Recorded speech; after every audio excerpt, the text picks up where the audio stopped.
Bonjour à toutes et à tous, vous écoutez Cinécast. Salut Thibaut. Salut Guillaume. Cinécast, c'est le podcast qui chaque semaine vous recommande des films à voir au cinéma, en streaming ou VOD. Aujourd'hui, on vous parle d'un film qui sort au cinéma en Belgique le 2 avril, mais il est déjà sorti en France le 19 mars passé. Il s'agit de Prosper, un film de Johan Glogen avec Jean-Pascal Zadi, Cindy Bruna et Mamadou Minté entre autres, hein, tout un casting dont on parlera un peu plus tard. C'est une comédie fantastique. Et ça parle de quoi, Prosper? Ça parle d'un chauffeur Uber qui s'appelle donc Prosper, qui est un peu à côté de ses pompes, et qui prend comme passager un homme mourant qui vient de se faire tirer dessus dans une allée. Et paniqué, Prosper se débarrasse du cadavre et lui vole sa paire de bottines Croco. Attention, ce détail est important.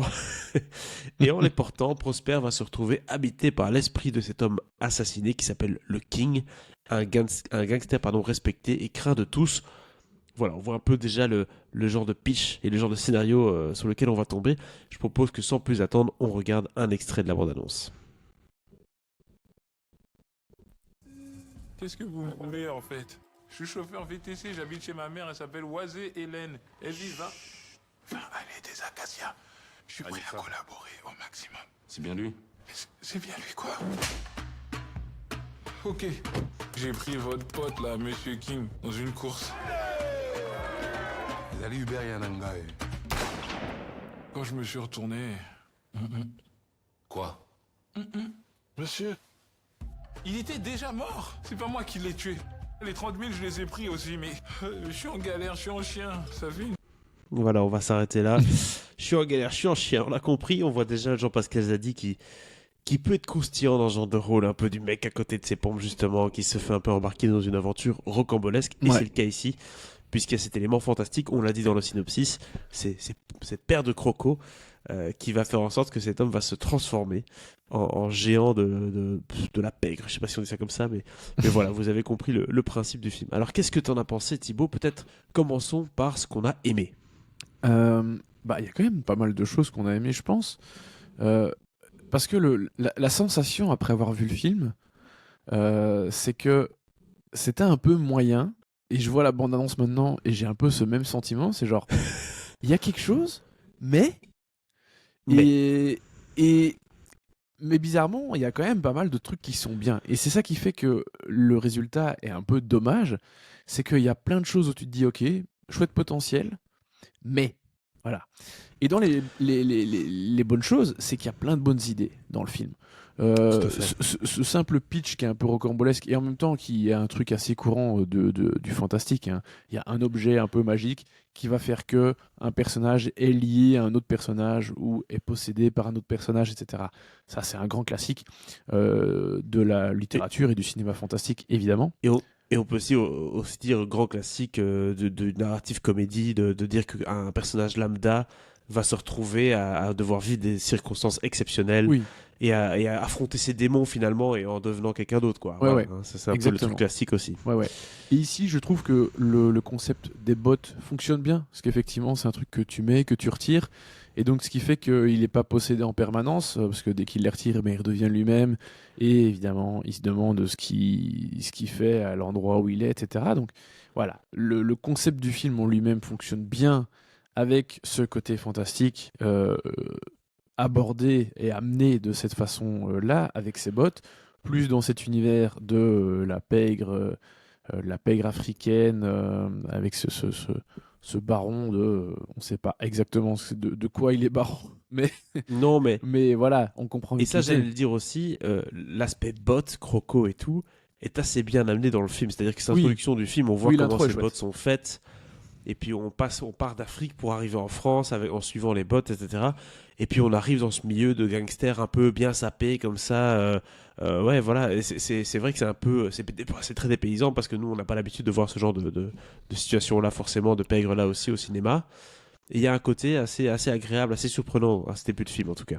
Oui, oui, et ça continue par la suite, hein, vraiment toute cette vibe, l'atmosphère, le côté des décors, parce que le King, tu disais, il est ultra bien sapé, avec beaucoup de couleurs et tout. Il y a vraiment des chouettes éléments tout autour de cet univers, en fait. Bon, on Euh, va dire une vibe africaine, hein, clairement. Le oui, casting est principalement africain ou en tout cas d'origine africaine. pour les Bruxellois, tu Euh, pourrais avoir l'impression d'être à Matongue, quoi. Ouais, c'est ça, c'est un peu un film, ouais, voilà, on a l'impression d'aller manger dans un quartier et de, voilà, de ressentir un peu toutes ces odeurs, ces musiques, cette culture, quoi. Et donc c'est Mhm. assez agréable de voir ça, ce métissage, on Ouais, va ouais. dire. Et il fonctionne très bien dans le film. Euh, et en même temps, il y a ce côté un peu goût de trop peu. Et ce goût de trop peu, je trouve qu'il y a ça à peu près à tous les départements du film. Goût de trop peu au niveau comment dire, tu vois, ce côté un peu rocambolesque avec des personnages hauts en couleur, etc.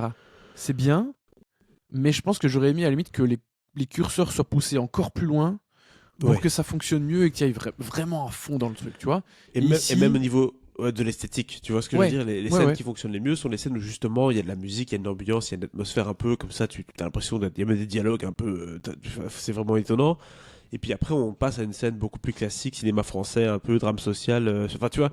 Et donc, on revient un peu dans des schémas qu'on connaît plus. Mhm. Alors que, sachant, disons-le, hein, c'est réalisé par Somi, qui en fait est un. Ah non, pardon, je me trompe de film. Je me trompe de film, on parle déjà d'un film plus tard. Mais j'allais dire qu'en fait, comment dire, on aurait pu gagner à aller, comme tu l'as dit, plus loin dans la réalisation et dans un style plus particulier Ouais. qui aurait embrassé et assumé les côtés du film qu'on a bien aimé en fait. Et c'est pareil avec Jean-Pascal Zadi, qui est un personnage très Mhm. chouette, qui est complètement largué dans la vie, enfin voilà, qui fait pas grand-chose, qui vit chez sa mère et tout. Et donc son personnage fonctionne bien, enfin le décalage fonctionne bien entre quand il est habité par King et quand il est lui-même. L'aspect comique autour de ça fonctionne bien aussi, mais pareil, goûte trop peu. Je me suis dit, bah, c'est dommage parce qu'il y avait moyen d'aller encore plus loin dans le délire du personnage, dans sa façon d'être, dans toutes les parties humoristiques qui entourent le personnage. Donc voilà, tu vois, j'avais ce sentiment de ah, bah oui, pas mal, mais en fait, j'ai l'impression que tu t'arrêtes un peu avant la fin. Oui, bon, attention, il faut le dire, exercice très casse-gueule hein, pour Jean-Pascal Zadi de jouer comme ça Oui, sur deux tableaux oui, oui, en oui, même temps, complètement. en devant changer d'attitude, juste en mettant des bottes, et puis il va faire un Mhm. peu le mec qui fait des gros bras alors qu'il a pas du tout la tête du gars qui fait des gros bras. Ouais. Donc c'est pas évident pour lui Non, et non, il s'en sort c'est plutôt pas casse-gueule mal. et non, vraiment, c'est très bien ce qu'il fait. Donc, je veux dire, j'ai pas de problème avec son interprétation du tout. Mais voilà, pareil, c'est juste que j'aurais aimé que ce soit juste plus, tu vois.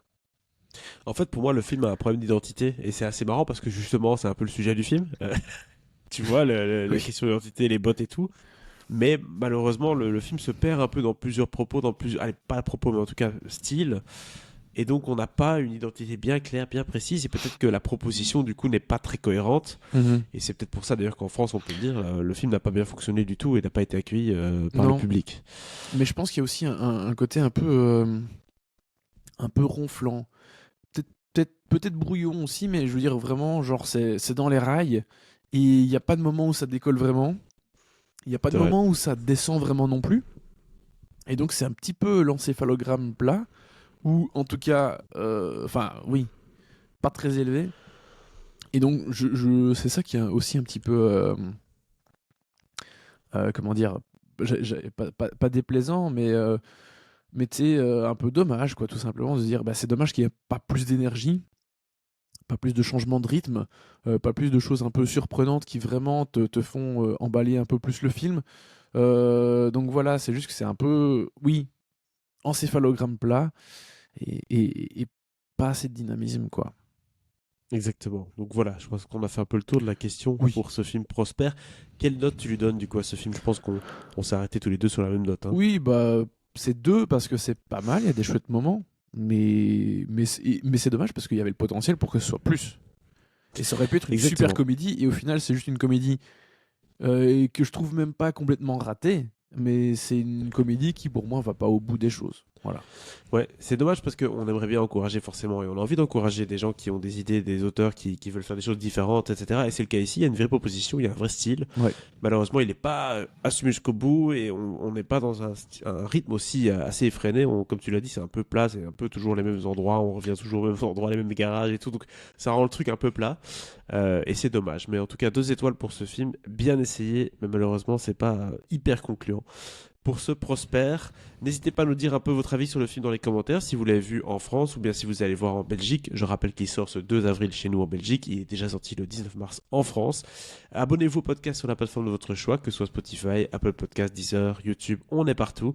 On se dit à très bientôt pour d'autres critiques et une critique d'un film de Somi cette fois-ci. Allez, à bientôt. Ciao, Au revoir. ciao.